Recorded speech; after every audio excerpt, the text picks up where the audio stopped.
Hey everybody, it's the Last Robokai here, and welcome to another episode of Let's Play Transformers Devastation. And last time we had a bit of a race, and this time we're going on a journey out of this world, because we've got to go via the space bridge to Cybertron. And Megatron's got the plasma core there, and he's going to try and fix it, and I guess we're going to try and stop him from, still having the plasma core. Because it could explode and destroy Cybertron now, which is still just as bad as it exploding and destroying Earth. And joining me on this this journey.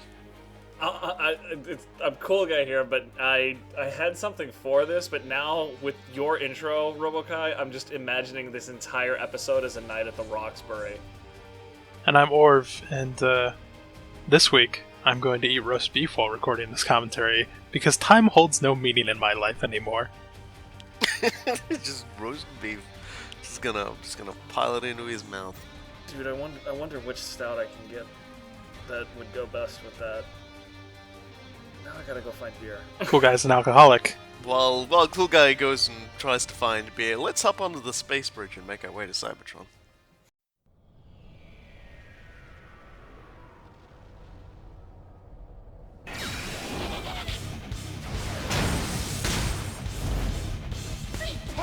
To be lost in space, Otto. Yeah, so the very first thing we do in this chapter is fight Starscream while traveling across the space bridge, which is I'm okay fucking with great! this. We're starting this off with a bang.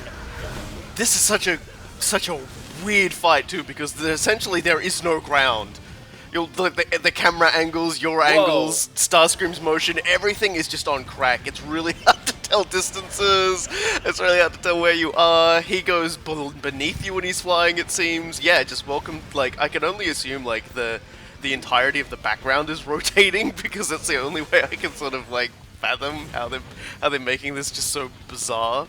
Technically wise, my brain is moving a mile a minute on this now. I must imagine that they basically have a plane that is that goes between you and Starscream, and Starscream can move through it when he's in his vehicle form, and then they just move the plane based upon your vertex and Starscream's vertex. That's really interesting. That's a lot of fucking nerd talk, for this is super awesome. Yeah. No, this is fucking cool as shit. So was that dodge. Woohoo! Not that I needed to add the shield out. The shield actually can take some punishment. Look at him going down from the. Shot with his own null ray, by the way. To the left. A smidge more. That's got it. Help me up.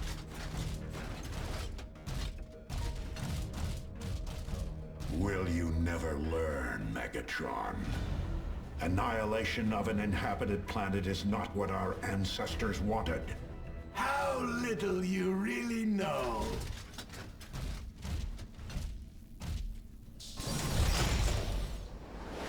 Hey! You Autobots go no further! Yeah, and now the next fight's against Blitzwing, and he's got minions this time. And also apparently he's been playing a little Killing Floor too, because the sky is falling up in here.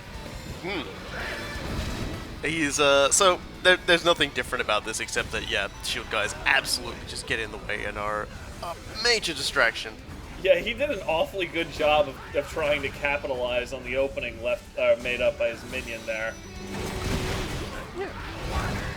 Blitzwing is really dangerous. Actually, it got mentioned in the thread during the first Blitzwing fight is that he can actually he can actually do Grimlock's throw. He does it a lot more often in high difficulty modes, but he can do it on just the normal difficulty mode.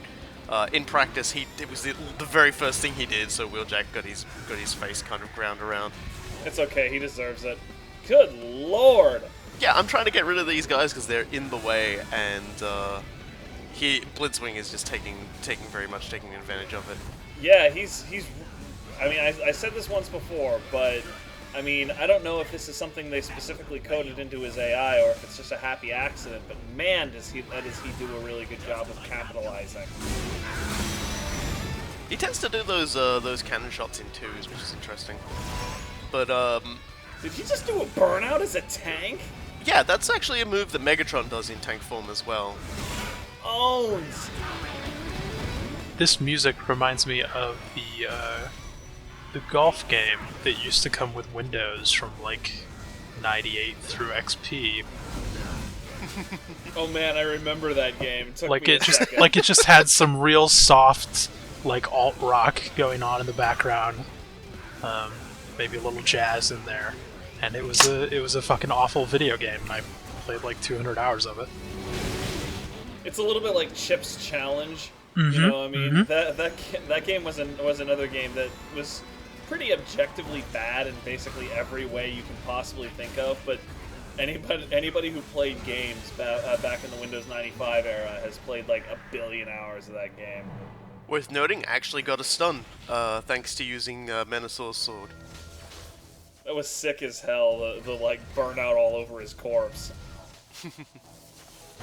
Yeah, so I just to mention it as well. There is actually one last feature we haven't talked about because I keep forgetting to mention it. Overdrive meter that we've got for our big move. You notice the Autobot symbol during that fight, because I was chaining a lot of hits together and getting hit a lot less. I was essentially getting a red Autobot symbol, and what that means is that your attacks are faster and do more damage. That's basically okay. it. But that's what's there to encourage you to not suck. that's the only real thing. Because like getting hit, it's not a huge deal. But getting into the zone, getting really good, it is encouraged in some way, and it's encouraged by basically just making you feel even more badass by smashing through in a faster time against an enemy. Thank you, whoever that was in the thread, for shaming Robokind and talking about that feature. Well, it's not like I get much use out of it. I was gonna say, it's really just doing a public service by reminding us that it exists. Like, I'd often see it, but That's we'd always cool. be talking Christ, about is that- diabetes or games that are coming out or something like, stuff that doesn't Yeah, have anything well. to do with this fucking episode. You Pulls out gun. get me talking about these things. You bring me on to have diatribes. Why else would you keep bringing me Diabetes around? tribes. LPs aren't really about the video games you're playing, they're about whatever bullshit the three of you come up with. No, this is about a video game. This video game's awesome. This video game is pretty awesome for what it's worth. Also, this Yeah, is the sniper core. rifles This have a is zoom fucking function core. as well. No, this is a core. I don't think it's the core. I'm actually going to use a health I was gonna pack, say 'cause- after how much shit we went through to get to the core in War for Cybertron, if you had to go through 2 doors to get there, I was gonna be really pissed off. yeah, they renovated it a bit after like Shockwave took over. Christ.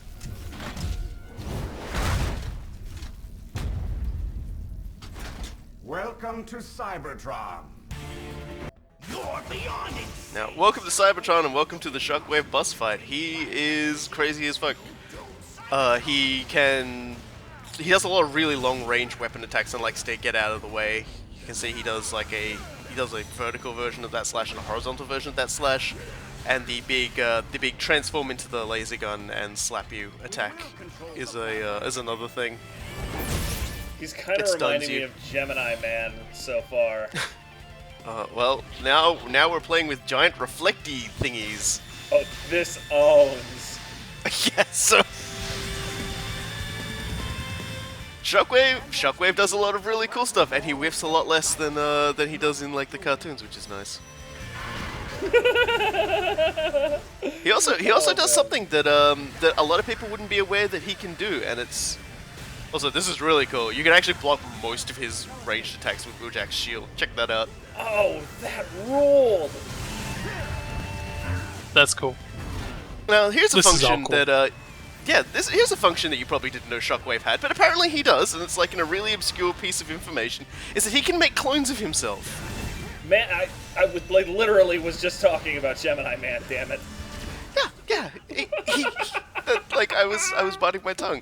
Yeah, he does that. Also, you can just drive onto those things, which is nice. The hardest part is just trying to find where he's planted himself. Man. The bonus of those guys is that they do supply you with more ammo and stuff. And as you get a hit with the beam weapon, stuns you. Yeah, Oh, here we go it's again. Apparently some really super obscure piece of like lore in the toys or whatever says, oh yeah, Shockwave can make clones of himself. So there you go. Where was this? I don't know. It's just something I read about. Like Platinum just are really good at this sort of thing, I guess. Yeah, apparently. I want to see their research section. Their research section is literally just like four guys who do nothing but immerse themselves in various forms of nerd culture. All right, get down here. Get over here! Holy crap! It's fucked up. It's a fucked up thing to do to Shockwave. You failed to stop me again, Autobots. Do you bad guys ever realize how insane your plans are? It was Nova Prime himself who recognized the need to cyberform populated worlds. Decepticon lies. Once the cyberforming starts, I don't know how we can stop it. We can't just give up. That thought never occurred to me, Bumblebee. Soundwave, bring the plasma core online. Constructicons. Is the Ferrotaxis fully operational? Operational and already doing its work. Excellent. In less than one Earth day, there will be no more Earth days. It's probably Megatron's best line in the entire game. Is that Yeah. one? It's delivered perfectly. Oh god. I loved every millisecond. And our reward of is that. now we get to carry around like a tiny Shockwave. I get the feeling he would be really offended by that. What I'm saying is you should equip that on all of your characters. Yeah, why not? He's not gonna be able to do anything about it. He's that was, I think that's pretty much outside of like if he appears in one of the challenge missions, which we're gonna be doing some of now because everyone might notice that was only 10 minutes for an entire chapter. Yep. Yeah, like he doesn't appear again. That's it. That's also it for Starscream in terms of the story mode. Those guys just decide to go off and like sit off somewhere else and have a drink because they're really just fucking tired of this shit. Boom! Love Yeah, it. so let's like I gotta say like we could use this opportunity to also talk about sound like more about Shockwave because Shockwave is just I feel really bad for him because it just seems to be like this hazing tradition that you know you go to Cybertron, Shockwave fails to hit you a few times and you basically just humiliate him. That just seems to be a thing that everybody does. Even Chip, the kid in the wheelchair, did it. He comes off a little bit better in Prime, but you know, in Prime, to be fair, he's also like 3 times bigger than most people. He gets the better of it in a lot of the other the animated series. He's a lot more. Fuck your bullshit. I hate these guys. In the animated series, he's actually a lot more dangerous too, and in fact has infiltrated the Autobots and like I think compacts one of the characters into a tiny cube and kills him. Basically, you never see that guy the rest of the series again. And it was Blur too, so it was basically a service to like the entirety of the universe. Okay, well yeah, I was about to ask who was it because I'm like that shit got dark really quickly, but then it was Blur, so I was like, Yeah, oh. the animated series does all the right things. Yeah. It really does. Yeah, I mentioned it in the thread when I put up a later update, but this is people who don't follow the Something Awful thread. I did discover something interesting about the red guys that never got an intro, and it is that they can fire a shot that will stop you from being able to transform, and trying to transform stuns you when you're glowing sort of reddish as a result of it. What?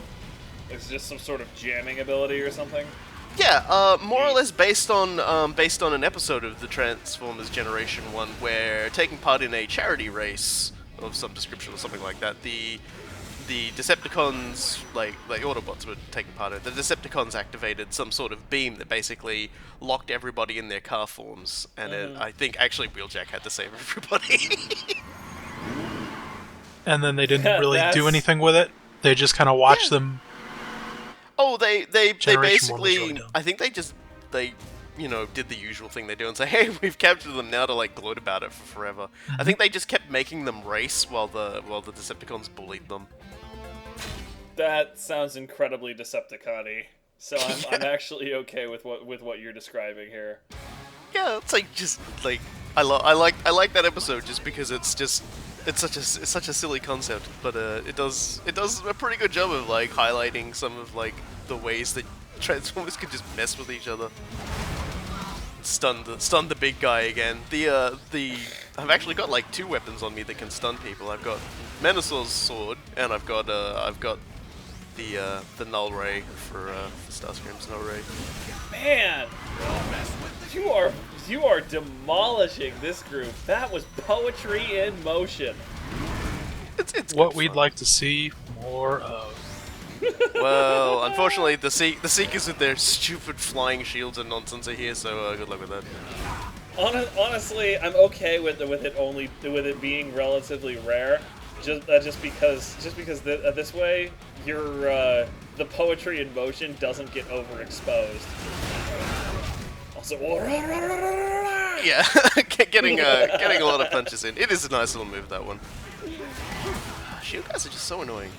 And they're meant to be annoying, so I can't complain too much about them. They really do add a lot of, I don't know the word, texture to an engagement just because complexity with the ground soldiers. See, there it is. I'm glowing red. If I try to transform, I'll like normal transforming attempt. See, transfix. That's what the term is. Interesting. So as you can see, it sort of killed my momentum. I have to keep reminding myself, Wheeljack's thing is ranged combat, so driving around shooting everybody is actually like a really good thing to do with him. That's why he's got like 3 guns and 1 sword. Yeah, I really like how mobile the Seekers tend to be. The higher versions, God damn, that is a brutal move. The higher versions are really just have a very different like combat flavor, I guess, because of their ability to stick and move. Boom! In the face! Yep. They have that points coming. For status infliction? That kind of owns. Yeah, you get points of pretty much everything. So that's why I said, like, having a really varied amount of, like if your combat's taking for a long time and you're getting damaged a lot, just try and do as much stuff as you possibly can, and you'll still pull, like, a B or an A out of the hat. Lightning machine gun. More drills! Just... A lot of these weapons just seem like they would be right at home in a Metal Slug game. I can almost hear that dude calling out lightning machine gun. Yeah, there are different tiers of the guns as we get in, and like obviously like because I'm not playing like on the high difficulties like Ultra Magnus and things like that, we probably won't be seeing like what the craziest highest tier stuff is, which is probably I'm okay with that, honestly. Like one of the inherent issues you come into when you play a lot of these sorts of games is that you have to play it at such a high level that even if all of the weapons truly are actually balanced in some weird way, it takes such a long time to adjust to each one of those play styles that, in a practical sense, you can only really use 1 or 2 weapons unless you like really want to sell out to this game and play it for literally 1,000 hours. I won't lie, like, my personal preference is always fist weapons. There's just something about the way the animation flows, they're a lot less interruptible, by my mind. You get a lot more hits in. I'll be straight with you. Games like this, I'm always the biggest into like the big bruiser sort of setups because it's the same sort of thing. I always feel like, yeah, this is meaty, this is satisfying, this is doing all of the damage. So I'm always like really happy with it. Speaking of all the damage, you see how much damage I just did to Bombshell there? Yeah, that was Bombshell just sort of got bombed. That was the end of him. Yeah, Wheeljack is like he's nothing except like amazing ranged attacks, and God, those bombs and everything are just so much fun. There's nothing wrong with explosions. There will never be anything wrong with explosions, and anyone who says otherwise is a heretic. Oh, man. I was fully expecting you to just tag that dude as he went up as he went up to do like a little Star Fox somersault. Yeah, sometimes you can get him, but it's like sometimes you don't. I'm worried, Robokai. You seem to actually know what you're doing. don't worry, the game is well aware of that, and it's decided to, like, I was doing, these are all, like, when I do the challenge videos, I just do them all for the first time, and I never really did them originally either. So, this one's the one for you, Orv. We're gonna be fighting Starscream and Blitzwing at the same time, and they're gonna kick my ass. Good. Yeah.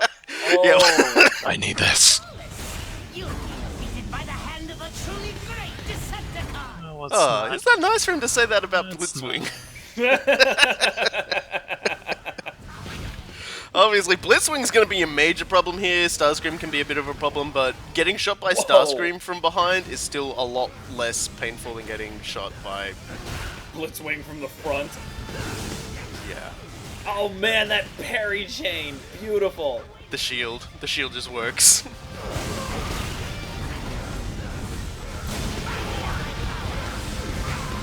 I just want to hear Blitzwing grunt out, "One in the pipe." He's such a... Like, let's talk a little bit about Blitzwing. He's really interesting, because in a lot of his depictions, it's like he's big, dumb, brutish kind of guy. Like, even in the cartoon, he's so dumb that he takes, like, tactical advice from a football coach. To be fair, that football coach helped him defeat the Autobots. Yeah, that's, like, and he keeps him around the locker. That was pretty amazing. What else? Yeah, but, and then, like, Transformers Animated, he actually has 3 personalities based on, like his 3 forms, so to speak. But what's really interesting about him is that he's actually the one Decepticon that actually stood up to Galvatron in the original cartoon series. I forgot about that. Yeah, that went well for him.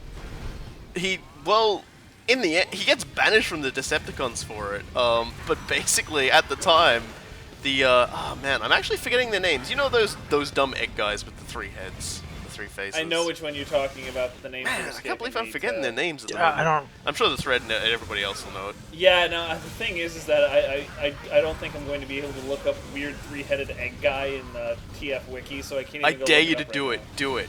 Do it. now. Alright, I dare you. I'm gonna try it. just type it into Google. Transformers weird 3-headed egg guy. Transformers, weird 3-headed... They've essentially been selling to Quintesson! Quintessons, that's right, and it's probably like 5 heads, not 3. God damn, that seriously was the first response, too. Told you. So they claimed they had the Decepticon leadership of Matrix of Leadership, and of course Galvatron, being completely out of his gourd, believed them. And Blitzwing, in going to give them a message about it, is like, oh, they're tricking us. They're actually trying to go into the center of Cybertron to activate a shutdown switch, which will like freeze all Transformers. And he tries to tell Galvatron, and Galvatron basically just attacks him for the temerity of not following his orders properly. So he ends up trying to help out the Autobots with it. And I need to interrupt you because that was an amazing fucking finish, dude. Yep, you deserve that, Starscream. Okay, continue. So that's the challenge video, but I'm going to finish talking about this because this is actually important about Blitzwing. So Yes. he helps the Autobots, and they get down there, and they stop the Quintessence from pulling the lever, but then Galvatron is like, oh, this lever must be where the Decepticon Matrix of Leadership is. So he turns it off. Like, he pulls the lever and shuts down everyone on Cybertron. And what this results in is that the entirety of the Transformers race, all Cybertronians, are saved by Spike, adult Spike, who essentially shoulders one of Hot Rod's, Rodimus Prime's guns like a bazooka on his shoulder, and shoots the lever so it snaps back into position again, and everyone's powered back on again. Like, whenever someone says Spike never did anything, Spike did the one thing he needed to do at exactly the most badass time. He waited his entire life to do one really good thing, and he did it. So please be nice to Spike. He might be a retard, but he came good once, and it was the one time it was necessary. And after Spike's that, still a useless fucker. Galvatron wanted to continue the fight, and Blitzwing goes, you know what, if you keep doing this, I'm blowing your head off. Like, actually, like, points a gun at Galvatron, and Galvatron's just like, I'm crazy, so I'm leaving. You're fired. You're no longer a Decepticon. And Blitzwing's like, at this point, does it matter? like, really, at this point, does it fucking matter? So that's why Blitzwing is really cool. Man, I seriously need to organize some viewing parties of Generation 1, because I forget all of these sorts of details, and I just get the feeling that they would have gotten only better with age. It is a pretty good scene, like between like Blitzwing just like pointing the gun at Galvatron having a bit of a looking like he's just like, you know, dropped a diode in his chassis, and just Spike like shouldering a gun, shouldering a Cybertronian's gun like a bazooka so that he can fire it, so that he can save the day. It's just like, oh, it's cool shit. It's a good episode. I highly recommend everybody just go look it up. I don't remember the name of it, but it's like, you know, quintessence in the Decepticon matrix of leadership. You can probably find it pretty easy. I love Yeah, it's called about The what Five you Faces called of Darkness, and it's a really dumb series of episodes. Yeah. So just watch the last 10 minutes of the last episode. So yeah, but that's it for this video. That was a really short one. There are more challenge videos coming up after that as well, including a challenge where the goal is to punt Decepticons into a glowing wall for points. I'm suddenly reminded of Mad World, and that excites the crap out of me. Yeah, wait, you know, again, platinum. So that's gonna be the next video, because it sort of got to the point where, like, I kept recording after this. I was just like, I'll just, you know, record all this challenge stuff now. You know, if the video's not long enough for the other stuff, I'll slap it all together. And every time I beat a challenge, the game would basically go, "You've unlocked a new challenge. You've unlocked a new challenge." And I'm sitting here going, "Please stop. So that's gonna be the next video. There is going to be like 30 minutes of challenge video. So Great! I'll get whiskey for that one. everyone get whiskey for that one. And until then, I have been the Last Robokai. I've been cool, guy. And I'm out of whiskey. And, well, you've got a week. You've got a week to get more whiskey. And we'll see you all next time, everybody.